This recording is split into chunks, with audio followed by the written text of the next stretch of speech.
It's your boy Indian Gooner in the house, back with another bang on video. Well, today is the match day. Well, we are gonna face Liverpool, and it's a very important and very big day for all of Arsenal fans. Well, not only this, I think today's video I have lots of news about Arsenal, and make no mistake, you guys are really in for a gem cracker of all the news, because I've got what exactly David Ornstein had to say about Josh Kroenke's role, and not only this, I think I have a hell lot of great news from the cold-blooded assassin of new Arsenal era, Nicolas Pepe, or Nikolai Pepe, that's what he's called as, and some statements from Bayern, Ceballos, and definitely some new transfer news material about Nacho Monreal and Squadron Mustafi. So guys, stay tuned to the video and definitely keep watching the video till the end so you get all the information and everything that you would always seek about Arsenal today itself. So make no mistake, I think if you're new to this channel, subscribe to the channel and hit that bell icon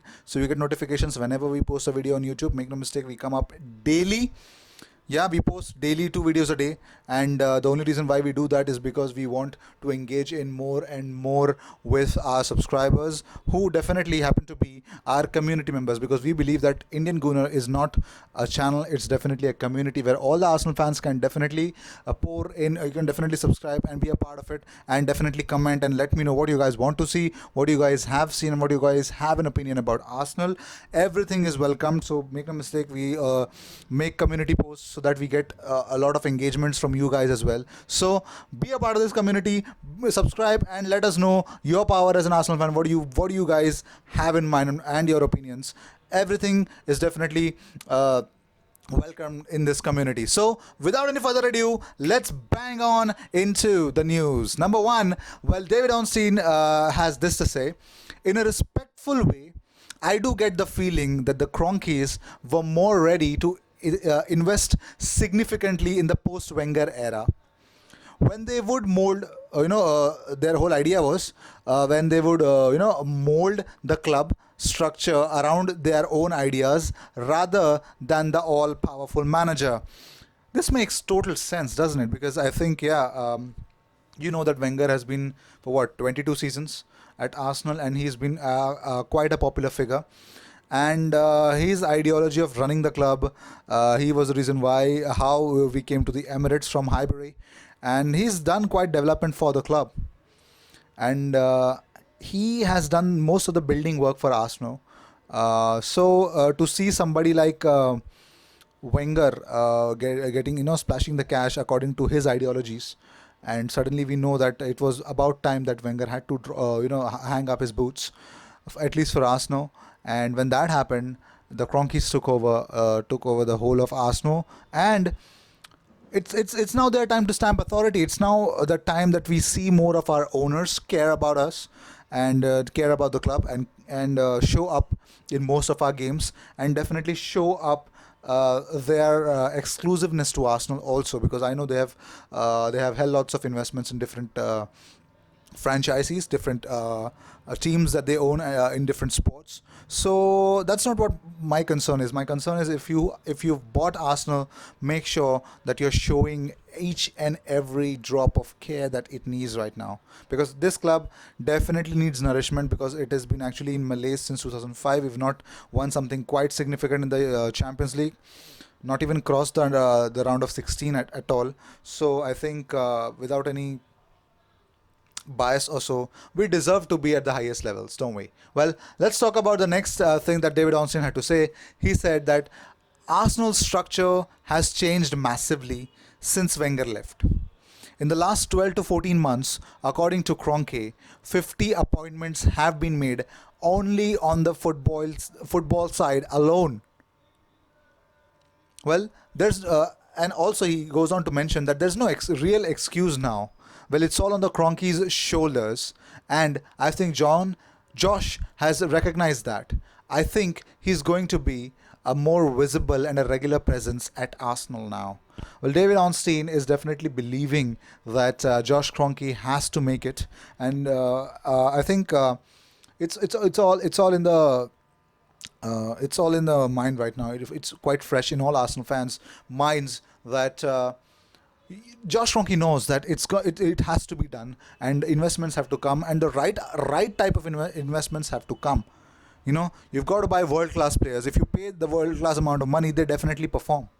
It's rarely you see that if you bought world class players, they don't. The world class players, Jose Mourinho in one of his um when he was asked why was he sacked from Chelsea for the second time, and it was according to him it was because of the uh, transfer.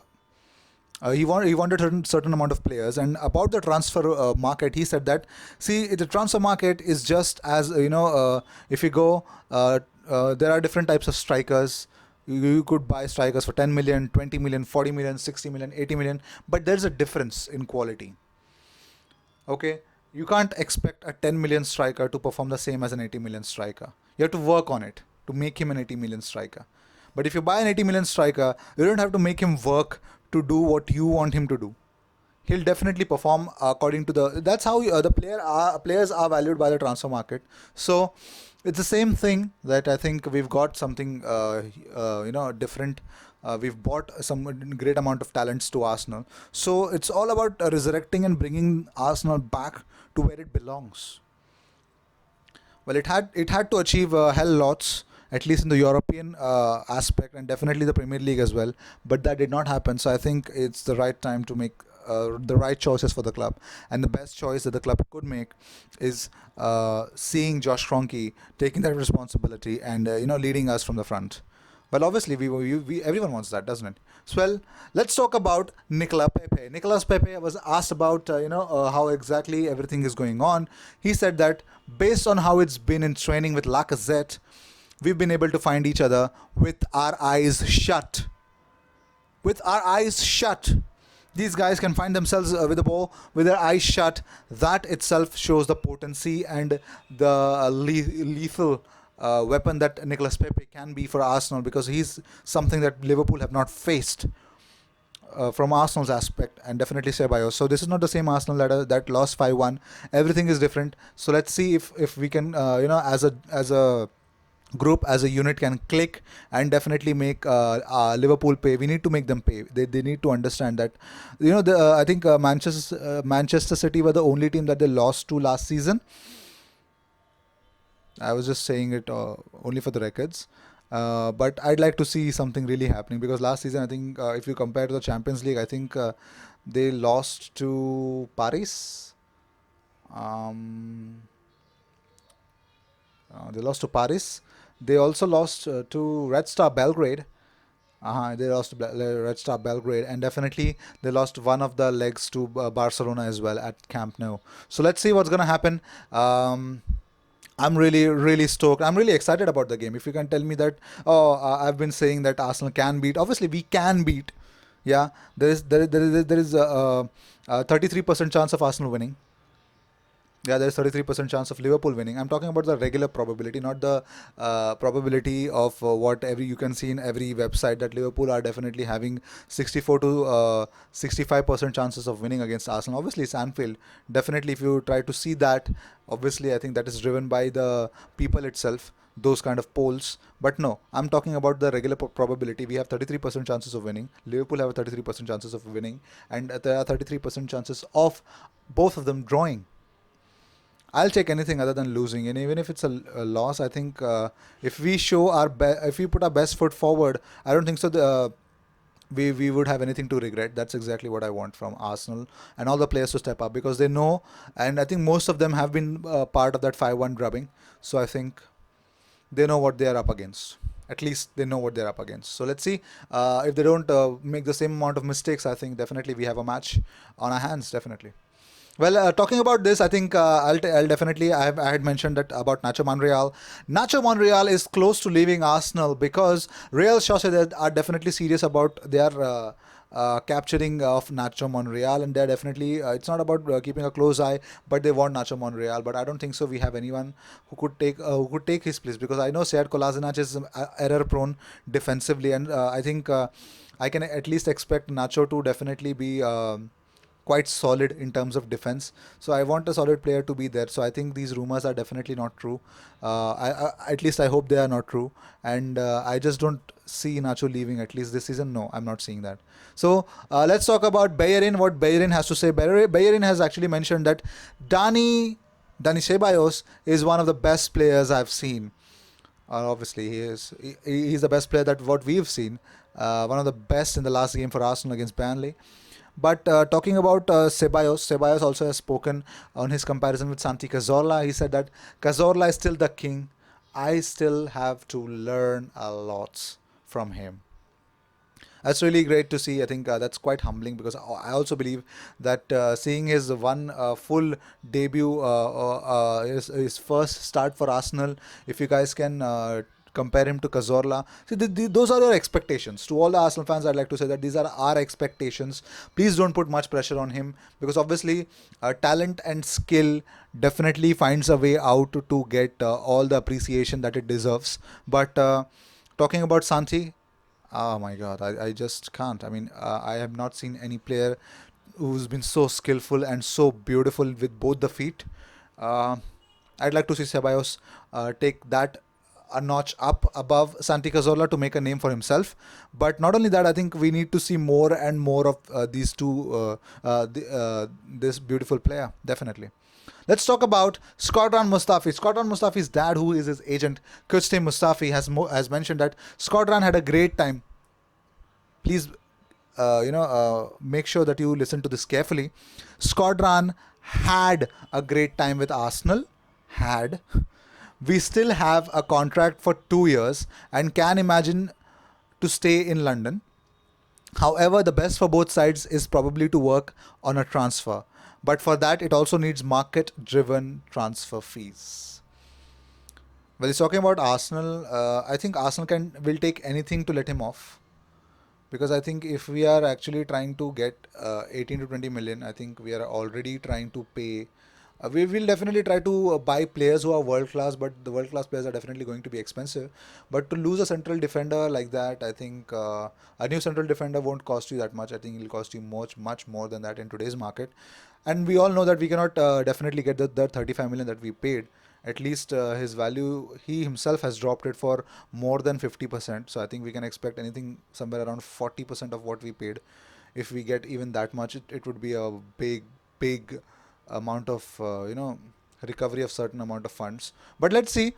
I've spoken much about him. I made a roast video on him yesterday, so I don't have to speak much on him because I'm all out. I have all the information and all the abuses that I had to give for Shkodran Mustafi. Everything is off, so I think this is the best thing that can happen for both the parties if he gets to fuck off. And I don't understand why does he need to play football anymore? Because obviously he's definitely not going to be playing for Germany ever. So what is he playing for? If he loves the sport, definitely I think he should definitely try to get to a team. See, there are very less teams in Europe who pay good amount of money for their signings. If you talk about Turkish clubs, if you talk about Belgian sides, they don't pay much for or Russian sides. They don't pay much for signing new players. 5 million is their club record. Trust me on this. And definitely no championship side would like to give 18 to 20 million for Shkodran Mustafi. So let's see. If the club is working, definitely I think I believe in Don Raul. I definitely see him off of Arsenal's wage bill, definitely. Well, talking about the wage bills and talking about our star campaigner Aubameyang, Jurgen Klopp had this to say about him. He said that Oba has actually no weaknesses apart from his fashion style.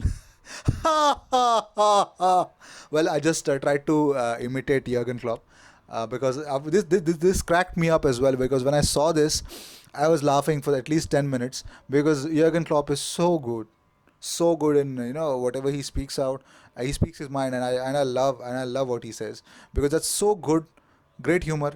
And definitely he knows that Oba does not have weaknesses. He's lying because I know if you properly man mark Aubameyang, he was quite invisible in many of the games where he was quite fiercely man marked. So I think Van Dijk and Matip have a job but it's not about Aubameyang anymore. Our attack is not about one central attacking player. It's about Lacazette as well, who's damn lethal against Liverpool, and it's also about another CBI cold-blooded assassin called Nicolas Pepe. So we all know where every conversation of Arsenal will go. Everything will end up at Nicolas Pepe and Aubameyang and Lacazette. It is PALP. That's what I call, but I don't understand why.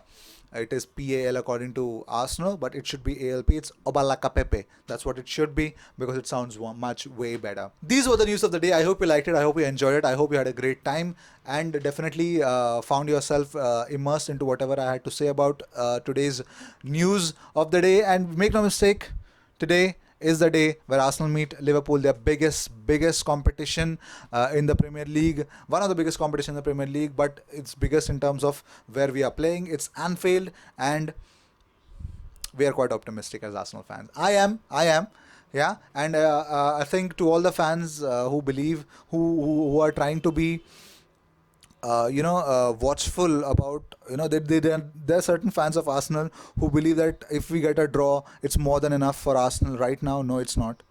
It's not. Okay, it's not. And I think Arsenal will definitely make the first goal. I believe. Let's see what's gonna happen. I'll definitely not try to bully any Arsenal fan. Feel whatever you want. Comment whatever you feel like. Please let me know what you guys feel about today's match day game against Arsenal versus Liverpool. Let me know in the comment section. I'll be definitely be waiting. And make no mistake, subscribe to the channel, hit that bell icon so you get notifications whenever I post a video on YouTube. And how many of you guys want to see Nicolas Pepe do something magical today? Let me know in the comments. He's going to have his first full debut. I believe so. So let's see. Everything will definitely be posted in this channel. So make no mistake. I think today's video will definitely come late. It will be a post-match reaction video. So I think today's video will definitely come late today evening. So please guys, bear with me. I'll definitely post the video only after watching the game. So it will be definitely be coming late. So please stay tuned, and I'll definitely try to be, it's. I just thought that I'll make a video and definitely try to make a reaction video of the match later, but it would not make sense according to me. So let's see.